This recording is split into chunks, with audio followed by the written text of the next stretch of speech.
Chicken biryani खाई, वो भाई होगी 360-370 रुपए की। फिर वो कहती घर छोड़ाओ। मैं यार 370 रुपये लगे हैं, मैं वसूलता करूँगा।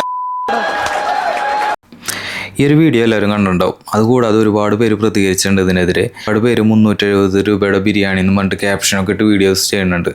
അപ്പോൾ ഇതെന്താണെന്ന് വെച്ച് കഴിഞ്ഞാൽ ഒരു സ്റ്റാൻഡപ്പ് കോമഡി ഷോയിൽ ഒരുത്തൻ പറയാണ് ഇവൻ ഒരു 370 രൂപയുടെ ബിരിയാണി ഒരു പെൺകുട്ടിക്ക് വാങ്ങിച്ചു കൊടുത്തു. അപ്പോൾ അതിന് പകരമായിട്ട് ഇവൻ എന്തെങ്കിലും കിട്ടണ്ടേ എന്നാണ് ചോദിക്കുന്നത്. അത് അർത്ഥം അത് തന്നെയാണ്.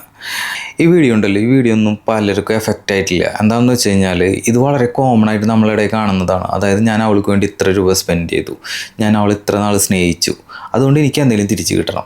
അത് ഇവൻ പറഞ്ഞിട്ടുണ്ടല്ലോ ഈ 370 രൂപ ബിരിയാണി വാങ്ങിച്ചു കൊടുത്തു, അപ്പോൾ അതിന് എനിക്ക് എന്തെങ്കിലും തിരിച്ച് കിട്ടണ്ടേ എന്നുള്ള ചോദ്യം. അതിൻ്റെ എക്സ്ട്രീം ലെവലാണ് നമ്മുടെ സമൂഹത്തിൽ കാണുന്ന ഒരുപാട് പെൺകുട്ടികളെ മുഖത്ത് ആസിഡ് ഒഴിക്കുന്നതും, ഒരുപാട് പേരെ റോട്ടിലിട്ട് കുത്തി കൊലപ്പെടുത്തുന്നതും, പെട്രോൾ ഒഴിച്ച് കത്തിക്കുന്നതും. ഇതൊക്കെ ഈ ഒരു സംഭവത്തിൻ്റെ തന്നെ എക്സ്ട്രീം ലെവലാണ്. ഒരു വെറും 370 രൂപയ്ക്ക് അവൻ അവളിൽ നിന്ന് അവളുടെ ബോഡി തന്നെ ആഗ്രഹിക്കുന്നത്.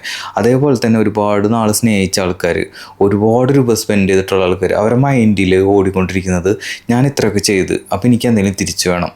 പ്രണയിക്കാൻ പോണ ആൾക്കാരും പ്രണയിച്ചുകൊണ്ടിരിക്കുന്ന ആൾക്കാരും വിവാഹം കഴിഞ്ഞ് ഒന്നിച്ച് ജീവിക്കുന്ന ആൾക്കാരും മനസ്സിലാക്കേണ്ട ഒരു കാര്യമുണ്ട്. നിങ്ങളൊരു വ്യക്തിക്ക് വേണ്ടിയിട്ട് കോടിക്കണക്കിന് രൂപ സ്പെൻഡ് ചെയ്താലും, നിങ്ങളൊരു വ്യക്തിക്ക് വേണ്ടിയിട്ട് നിങ്ങളുടെ ജീവിതകാലം മുഴുവൻ സ്പെൻഡ് ചെയ്താലും ആ വ്യക്തി ഒരിക്കലും നിങ്ങളുടെ ഓണർഷിപ്പ് ആകുന്നില്ല. ആ വ്യക്തി എന്ന് പറയുന്ന അയാൾക്ക് സ്വന്തമായിട്ടൊരു ഐഡൻറ്റിറ്റി ഉണ്ട്.